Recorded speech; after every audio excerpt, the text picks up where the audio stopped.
नमस्कार, welcome to career 247। मैं हूं प्रशांत धवन। नाउ रिसेंटली वेस्ट बंगाल के इशू को लेकर बांग्लादेश ने एक बड़ी कमेंट करी है और भारत के विदेश मंत्रालय ने बांग्लादेश को एक प्रॉपर रिप्लाई भी दिया है। यहां पर आप देख पाओगे, बांग्लादेश ने भारत को टारगेट करते हुए यह कह दिया कि देखिए वेस्ट बंगाल में आज के समय क्या हो रहा है।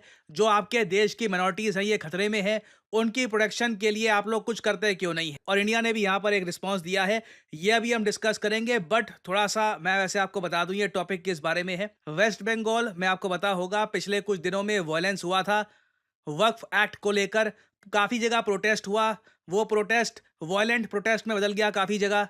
और प्राइमरली वेस्ट बंगाल के मुर्शिदाबाद में स्थिति बहुत ज़्यादा खराब हो गई थी। वेस्ट बंगाल के जो गवर्नर हैं वो आज मुर्शिदाबाद गए हैं लंबे समय के बाद, क्योंकि स्थिति अब थोड़ी बहुत कंट्रोल में आ रही है। ऑल्दो अभी पुलिस इन्वेस्टिगेशन करेगी कि इतने लार्ज स्केल पर वायलेंस कैसे हुआ, इतने लोग यहाँ पर मारे कैसे गए, मुर्शिदाबाद सडनली कंट्रोल से बाहर क्यों चला गया, इस पर भी इन्वेस्टिगेशन होगी। मगर आप यहाँ पर देख सकते हैं वेस्ट बंगाल के गवर्नर ने यहाँ पर यह कहा है, सीवी आनंद बोस की स्टेटमेंट है, I want to go to Murshidabad. मैं मुर्शिदाबाद जाना चाहता हूँ।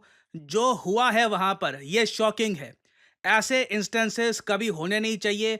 मैं एक रियलिटी चेक चाहता हूं कि फील्ड में आखिर वहां पर हुआ क्या था, और शांति को हमें यहां पर रिस्टोर करना होगा एट एनी कॉस्ट। इंटरेस्टिंगली एक बात यहां पर यह देखने वाली भी है कि कांग्रेस पार्टी ने बहुत ज्यादा टारगेट किया है वेस्ट बंगाल की current sitting chief minister Mamata Banerjee को। कांग्रेस पार्टी ने रिसेंटली ये कहा है कि जो एक्सोडस है कि कम्युनिटी के लोग जो यहाँ से भाग रहे हैं ये रुकना चाहिए। ये कैटेगोरिकली कांग्रेस ने बोला है कि एक्सोडस शुड स्टॉप। जो अधीर रंजन चौधरी हैं कांग्रेस के, इन्होंने ये भी कह दिया कि वेस्ट बंगाल की जो चीफ मिनिस्टर है she pretends to be secular. ये जो स्टेटमेंट्स हैं ये अगेन काफ़ी शॉकिंग है, क्योंकि कांग्रेस और तृणमूल कांग्रेस दोनों Indian national developmental inclusive alliance के मेंबर हैं। तो इससे हमको थोड़ा बहुत एक अंदाजा लग सकता है कि वेस्ट बंगाल में एक्चुअली हुआ क्या था कि कांग्रेस पार्टी को भी यहाँ पर ऐसे वर्ड्स यूज करने पड़े। और ऑब्वियसली देखिए वेस्ट बंगाल में जो हुआ ये देखकर दुख लगता है। वेस्ट बंगाल भारत की एक बहुत ही इंपॉर्टेंट स्टेट है। हम चाहते हैं ये स्टेट ग्रो करे, प्रॉस्पर करे, यहाँ पर इन्वेस्टमेंट्स आए। मगर बांग्लादेश ने ये जो सब वायलेंस है ये देखकर सीधा इन्होंने जियो पॉलिटिक्स खेलनी स्टार्ट कर दी। इन्होंने इंडिया को टारगेट करना शुरू कर दिया और ये कहा कि इंडिया में माइनॉरिटीज की सेफ्टी पर भारत सरकार को ध्यान रखना चाहिए। इधर आप लोग देख पाओगे बांग्लादेश में आज के समय जो इंटरिम सरकार है, इसके जो प्रेस सेक्रेटरी हैं to the chief adviser Mohammad Yunus Shafiqul Alam, इन्होंने ये कमेंट करी। इन्होंने यहाँ पर ये कहा कि हम बहुत कंसर्न हैं over the attacks on Muslims. इन्होंने सीधा सीधा एक बात बोली कि हमें देखिए बाकियों की परवाह नहीं है, जो अटैक्स ऑन मुस्लिम्स हुए हैं इन वेस्ट बंगाल उसको लेकर हम काफ़ी कंसर्न है। इसकी वजह से सिग्निफिकेंट लॉस ऑफ लाइफ हुआ है, प्रॉपर्टी डिस्ट्रॉय हुई है। ये लोग कहते हैं, हम अर्ज करते हैं इंडियन गवर्नमेंट और वेस्ट बंगाल की अथॉरिटीज़ को कि ये लोग नेसेसरी स्टेप्स ले ताकि सेफ्टी और प्रोटेक्शन मुस्लिम माइनॉरिटीज़ की वहाँ पर इंश्योर की जाए। नाउ ये स्टेटमेंट अगर आप सोच रहे हैं कि अचानक से बांग्लादेश को क्यों देनी पड़ी, वेल मैंने आपको एक प्रीवियस वीडियो में बताया था कि मिनिस्ट्री ऑफ होम अफेयर्स के कुछ सोर्सेज से ये रिपोर्ट्स आई थी और इस पर कई आर्टिकल्स भी पब्लिश हुए थे कि मुर्शिदाबाद वायलेंस में जो बांग्लादेश से इलीगली इंडिया में लोग आ रखे हैं इनका रोल था। और इस इशू पर गृह मंत्रालय इन्वेस्टिगेशन भी कर रहा है कि बांग्लादेश से आए लोगों का क्या इम्पैक्ट था वेस्ट बंगाल वायलेंस में। अगर इस पे हमको एविडेंस मिल जाता है, सबूत सामने आता है, तो उम्मीद करते हैं कि कुछ एक्शन भी लिया जाएगा। नहीं तो वैसे आप अगर देखें प्रॉब्लम सबके सामने है। यूएसए में आप अगर देखो उनको एक प्रॉब्लम दिखी इलीगल इमिग्रेशन की, डोनाल्ड ट्रंप उस पर काम कर रहे हैं। भारत में हम देखते हैं कि ये एक इशू ही नहीं होता, लोग इस पर एक्शन डिमांड ही नहीं करते। हमारे बॉलीवुड एक्टर से लेकर हम देख रहे हैं कि हमारी जो इंपॉर्टेंट स्टेट्स है वहां पर जो ये इलीगल इमिग्रेंट्स है ये नेगेटिव इम्पैक्ट डाल रहे हैं, but we are not doing anything. India ने अभी के लिए ये डिसाइड किया है कि हम बांग्लादेश की गवर्नमेंट को एक प्रॉपर रिप्लाई देंगे। और मैं वैसे आपको ये बता दूं, बांग्लादेश हर तरफ से भारत को ना उकसाने की कोशिश कर रहा है। क्या आपको पता है कि बांग्लादेश ने एक शैडो ट्रेड वॉर भी स्टार्ट कर दिया इंडिया के अगेंस्ट। इस पे आप देखोगे बहुत सारे आर्टिकल्स पब्लिश हुए हैं। फॉर एग्जाम्पल इधर आप देख पाओगे द वीक, ढाकाज मिस्टेक, बांग्लादेश की गलती। क्यों बांग्लादेश की गारमेंट इंडस्ट्री ये एक हैवी प्राइस पे करेगी for the countries trade war with India. इस टॉपिक पर जी हाँ, बांग्लादेश की जो ये मिनी ट्रेड वॉर स्टार्ट हो चुकी है विद इंडिया, इस पर आप एक डेडिकेटेड वीडियो चाहते हैं तो इस वीडियो को लाइक करिएगा, कमेंट करिएगा in the comment section below. अगर इनफ लोग इस पे इंटरेस्टेड हैं तो इस पे एक डेडिकेटेड वीडियो बना सकते हैं कि क्या बांग्लादेश एक्चुअली एक ट्रेड वॉर अफोर्ड कर सकता है भारत के साथ, क्योंकि कोशिश तो ये लोग यही कर रहे हैं। खैर, ट्रेड वॉर वाली बात अलग से है। इंडिया ने अभी के लिए यहाँ पर यह कहा है कि हम रिजेक्ट करते हैं remarks made by the Bangladeshi side with regards to the incidents in West Bengal. जो भी वेस्ट बंगाल से रिलेटेड जो उनकी स्टेटमेंट्स है उसको हम रिजेक्ट कर रहे हैं। This is a barely disguised and disingenuous attempt to draw a parallel with India's concerns over the ongoing persecution of minorities in Bangladesh. India ने ओपनली कहा है भारत ने लगातार बांग्लादेश में जो जेन्युइनली माइनॉरिटीज पे अत्याचार हो रहे हैं वो इशू रेज किया है।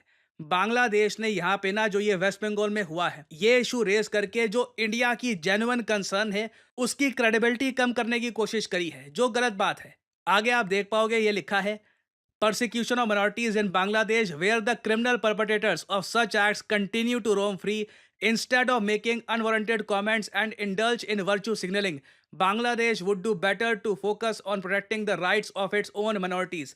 बहुत ज़्यादा कड़े शब्दों में इंडिया ने बांग्लादेश का यहाँ पे रिप्लाई किया है। Again this is the official response from the ministry of foreign affairs. और एक बात नोट करने वाली ये भी है कि ये सब कुछ एक ऐसे टाइम में हो रहा है जब रिसेंटली पाकिस्तान की जो फॉरेन सेक्रेटरी है आमना बलोच ये गई है बांग्लादेश में। इनकी मीटिंग हुई है मोहम्मद यूनस के साथ और मोहम्मद यूनस ने लिटरली कहा है यहाँ पर कि we both kept missing each other, there are certain hurdles we have to find ways to overcome. और हालांकि एक फनी बात हुई है, बांग्लादेश ने बहुत सारा पैसा मांग लिया है पाकिस्तान से। इस पे एक अलग से वीडियो बनाऊंगा, बहुत इंटरेस्टिंग वीडियो होगी कि Bangladesh literally billions of dollars मांग रहा है पाकिस्तान से और पाकिस्तान वो पैसा कहां से लाएगा नो वन नोस। मैं यहाँ पे आपको ये बता दूं आने वाले समय में पाकिस्तान और बांग्लादेश रिलेशन से रिलेटेड मेजर डेवलपमेंट सामने आने वाली है और इंडिया के लिए बहुत इंपॉर्टेंट है कि फाइनली बांग्लादेश में चुनाव हो, क्योंकि क्लियरली ये इंटरिम सरकार ये इलेक्टेड नहीं है, ये लोगों की सरकार नहीं है, बस ये लंबे समय से एक एंटी इंडिया फॉरेन पॉलिसी चला रहे हैं इन बांग्लादेश। और फाइनली यहाँ पे आप लोगों से मैं एक क्वेश्चन पूछूंगा कि भारत का वो कौन सा राज्य है जहां पर पहला रेलवे एटीएम का ट्रायल लॉन्च किया गया। जी हाँ, ट्रेन में एटीएम। पता नहीं किसने इसकी डिमांड करी थी। एक टाइम पर सरकार कह रही थी कैश कम करना है, डिजिटल मनी यूज करो। अब हम यहाँ पर देख रहे हैं कि जी ट्रेन पर भी एटीएम लग रहा है। Very confusing. मगर बताइए रेलवे ने भारत का पहला एटीएम ऑन ट्रेन किस राज्य की ट्रेन में इंस्टॉल किया था? ये है यहाँ पे आपकी ऑप्शंस, गुजरात, यूपी, तमिलनाडु या महाराष्ट्र। कमेंट सेक्शन में करिए उत्तर। जो लोग देंगे सही आंसर उनकी कमेंट को मैं दे दूंगा हार्ट, ताकि बाकी लोग समझ पाएं कि सही उत्तर क्या है। और ध्यान रखिएगा जो हमारा डेटा एनालिटिक्स का कोर्स है ये 19 अप्रैल से स्टार्ट हो जाएगा। इसकी पहली क्लास 19 अप्रैल से है, तो now is the right time to enrol अगर आप इसमें एनरोल करना चाहते हैं। और फाइनली आप लोगों के लिए एक बहुत इंपॉर्टेंट जानकारी, डेटा एनालिटिक्स एक ऐसा करियर है जहां पर एंट्री लेवल पे आप आराम से 3 लाख से लेकर 6 लाख रुपए पर एनम कमा सकते हैं। और धीरे धीरे अगर आप प्रोग्रेस करते रहते हैं, अपनी स्किल आप इंप्रूव करते हैं, तो एक बार को 15 से लेकर 16 लाख के आसपास पर एनम भी आप अर्न कर सकते हैं with reasonable amount of experience. और भारत में कई स्टडीज हो चुकी हैं कि ओवरऑल भारत में 97,000 से भी ज्यादा डेटा एनालिस्ट और डेटा साइंस जॉब्स अवेलेबल हैं। और ये स्टडी तो खैर आज से कुछ साल पहले हुई थी। जो जॉब्स हैं आज के समय इनकी क्वांटिटी काफी हद तक बढ़ चुकी है। और मैं आप सबको कहूंगा कि जो बात भी मैं यहाँ पर कह रहा हूं, data analytics as a career, data analytics कितना कमा सकते हैं, ये सब कुछ गूगल करके खुद चेक करना। क्योंकि प्रॉब्लम पता है क्या है, आज भी हमारे देश में जब एक व्यक्ति करियर के बारे में सोचता है तो सरकारी नौकरी या इंजीनियर या कुछ मतलब बेसिक जो फ्रंट लाइन ऑप्शंस है ना, उसके अलावा उसके माइंड में कुछ आता ही नहीं है। जबकि आज के समय आप अगर देखो जो न्यू एज जॉब्स हैं इनके लिए आपको अलग टाइप की स्किल्स चाहिए। और कई लोग हैं वो डेटा साइंटिस्ट बनकर, डेटा एनालिस्ट बनकर करियर में बहुत अच्छी सक्सेस हासिल कर रहे हैं। और करियर 247 का जो डेटा एनालिटिक्स का कोर्स है इसमें कई एस्पिरेंट्स ने रिसेंटली एनरोल किया है, क्योंकि ये अकेला कोर्स है जहां पे आपको लाइव क्लासेस मिलती है सिंपल इंग्लिश लैंग्वेज में, हिंदी इंग्लिश का mixture, easy to understand language. नहीं तो देखिए डेटा एनालिटिक्स का कोर्स आज के समय IBM, गूगल, सब बड़ी बड़ी यूएस की, यूरोप की कंपनीज ऑफर कर रही है, मगर वो इंग्लिश में होगा, प्री रिकॉर्डेड लेक्चर होंगे और बहुत ज़्यादा महंगा होगा। इंडिया में करियर 247 आपके लिए लेके आया है data analytics with generative AI course. याद रखिएगा, ये सिर्फ डेटा एनालिटिक्स कोर्स नहीं है, ये है data analytics with generative AI. हमारी फैकल्टी के पास ईयर्स ऑफ एक्सपीरियंस है इस फील्ड में। ये आपको ना सिर्फ डेटा एनालिस्ट की स्किल्स देंगे, साथ ही साथ आपको यही बताएंगे कि रेज्यूमे कैसे बनाना होता है, किस तरीके से बाद में आप जॉब हंटिंग कर सकते हैं, कैसे आप कंपनीज को अप्रोच कर सकते हैं, रेज्यूमे कैसे आप ऐसा बना सकते हैं कि कंपनीज जेन्युइनली फील करे कि you know what, I should hire this person. और ये डेटा एनालिटिक्स का कोर्स कंप्लीट करके आपको एक प्रॉपर सर्टिफिकेट मिलेगा। यहाँ पे आप देख पाएंगे सर्टिफिकेट, यहाँ पे साफ साफ लिखा होगा कि जो स्टैंडर्ड्स बना रखे हैं आईटी सेक्टर स्किल्स काउंसिल ने, उसके साथ ये कोर्स अलाइंड है। NASSCOM in collaboration with industry, approved by government. ये सारी बातें लिखी होंगी आपके सर्टिफिकेट में और आप कॉन्फिडेंटली जा सकते हैं जॉब मार्केट में and start your career as a data analyst. तो करना आपको सिंपली क्या है, वीडियो के कमेंट सेक्शन में जाओ, यहाँ पे आपको लिंक मिल जाएगा आर डेटा एनालिटिक्स बैच। ये 19 अप्रैल से स्टार्ट होगा, इवनिंग बैच होगा, इवनिंग में आपकी क्लासेस होंगी। तो अगर आप एक जॉब भी कर रहे हैं, आप साथ में सुबह कॉलेज भी है आपका, तब भी आराम से ये आप कोर्स कर सकते हैं। लिंक पर करिए क्लिक, यहाँ पे जो भी डिटेल्स हैं, अपना नाम, ईमेल आईडी, नंबर और of course discount code PD10 यहाँ पर डालना ताकि आपको डिस्काउंट मिले, क्योंकि जो ये कोर्स का प्राइस है ये अराउंड 50 के आसपास है। अगर आप कोड डालते हो PD10 तो प्राइस काफ़ी ज़्यादा कम हो जाता है। अगर आप कोड नहीं डालोगे तो प्रॉब्लम आएगी। सो यहाँ पे आप कर दीजिए अप्लाई और करियर 247 की टीम आपको करेगी कॉल। वहाँ पे जो भी आपके क्वेश्चंस हैं ये आप पूछ सकते हैं। और अगर आप एक करियर बिल्ड करना चाहते हैं in data analytics, then start with career 247 course. So इसी नोट के साथ ये है वीडियो का अंत। Thank you for listening and as I always say, may the gods watch over you.